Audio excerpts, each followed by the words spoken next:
The Labrador Retriever you know and love today isn't actually from Labrador at all. Despite their name, these popular pups were originally bred in Newfoundland, Canada, where fishermen needed dogs who could jump into icy waters to retrieve nets and escaped fish. Imagine your family pet working on fishing boats, diving into freezing North Atlantic waters, and swimming back with heavy fishing equipment in their mouth. This shocking origin story completely transforms how you'll see your couch-loving lab from this moment forward. Did you know your couch-loving lab has a secret past life as a tough working dog on fishing boats? That adorable family pet with the wagging tail and endless energy for fetched games was originally bred for some seriously demanding work. Let's uncover the fascinating history behind one of America's favorite dog breeds. Your modern Labrador story begins not with pampered pups in suburban homes, but with hardy working dogs battling the freezing waters of the North Atlantic.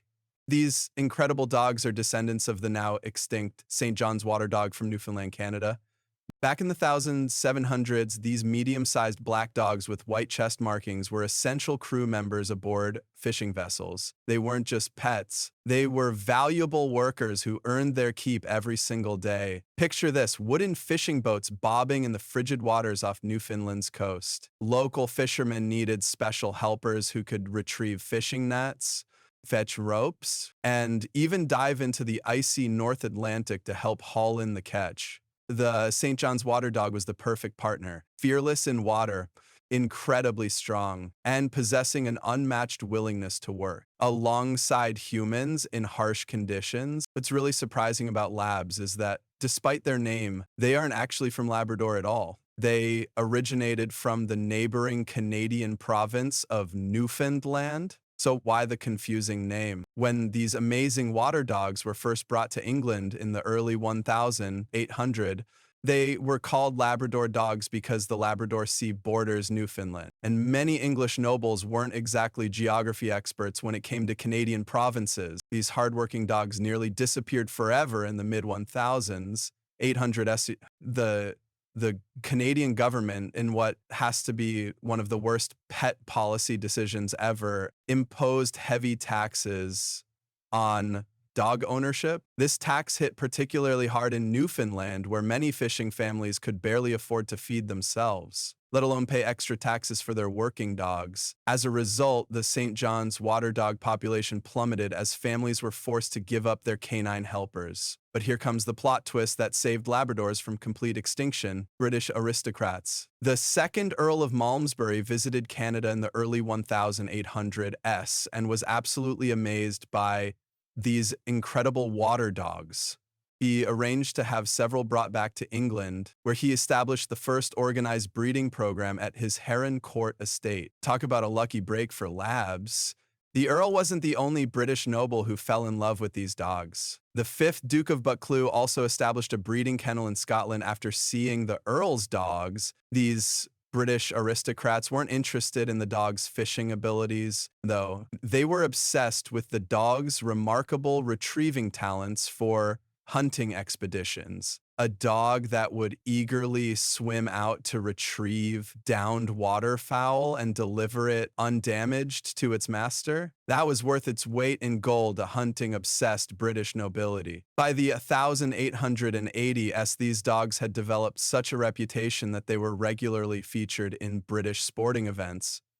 The Kennel Club in England officially recognized the breed in 1903. But interestingly, the American Kennel Club had already recognized Labradors in 1917. The breed's popularity continued to grow throughout the 20th century, but it wasn't until the 1990s that Labs became America's most popular dog breed, a title they've held firmly for over 30 years now. What's fascinating is how dramatically the Labrador's role has transformed. Their ancestors were jumping from boats into nearly freezing waters, grabbing heavy fishing nets with their mouths, and swimming back to shore through powerful currents. Today, most labs are family companions whose toughest job might be deciding which toy to bring you, or whether to nap on the couch or The dog bed. Talk about a career change. But those working dog genetics haven't disappeared. That's why your lab probably still loves swimming more than almost anything, has seemingly endless energy, and will happily retrieve the same ball for hours. Those traits that made them invaluable to fishermen centuries ago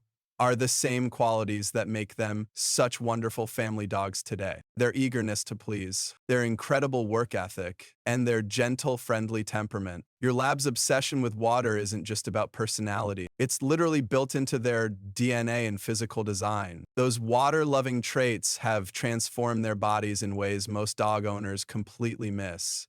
Let's take a closer look at the swimming superpowers hiding in plain sight on your everyday Labrador. Have you ever noticed the special webbing between your lab's toes? Next time they're napping, gently spread their toes apart and you'll see something amazing. Extensive webbing that connects each toe, creating natural flippers. Unlike most dog breeds that have minimal webbing, labs have pronounced connective skin between each digit.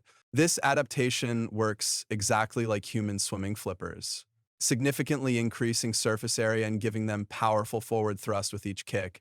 This single feature alone makes labs about 30% more efficient swimmers than non-webbed breeds. That's not the only aquatic superpower your lab is hiding.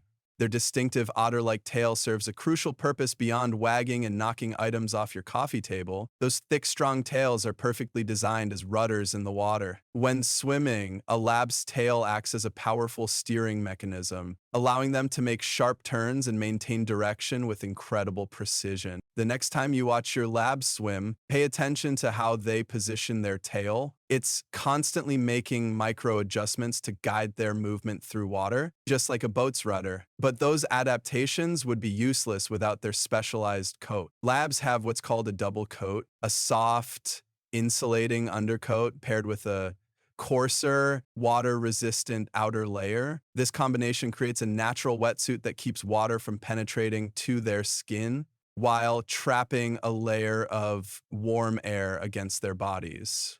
This adaptation was crucial for those early working dogs plunging into the frigid North Atlantic waters. Even more impressive, their coat contains special oils that make it naturally water repellent. That's why your lab seems to dry off so quickly after a swim and doesn't get that heavy, waterlogged feeling that other dogs experience. The lab's entire body shape has evolved for aquatic efficiency. Their broad chest provides exceptional lung capacity and buoyancy, while their powerful shoulders and relatively straight legs create the perfect swimming form. Notice how streamlined their body becomes when swimming. Their proportions create minimal drag in water, allowing them to maintain stamina during long swims. This efficient body design explains why labs can swim for extended periods without tiring. Their bodies simply use less energy to move through water compared to most other breeds. Even their feet contribute to their swimming prowess beyond just the webbing. Labs have exceptionally large paws relative to their size, creating more surface area to push against water. It's like having built-in paddles. These oversized paws give them tremendous propulsion with each stroke. Combined with their strong leg muscles, this adaptation allows labs to generate impressive speed and power in water. Their ears are another often overlooked adaptation.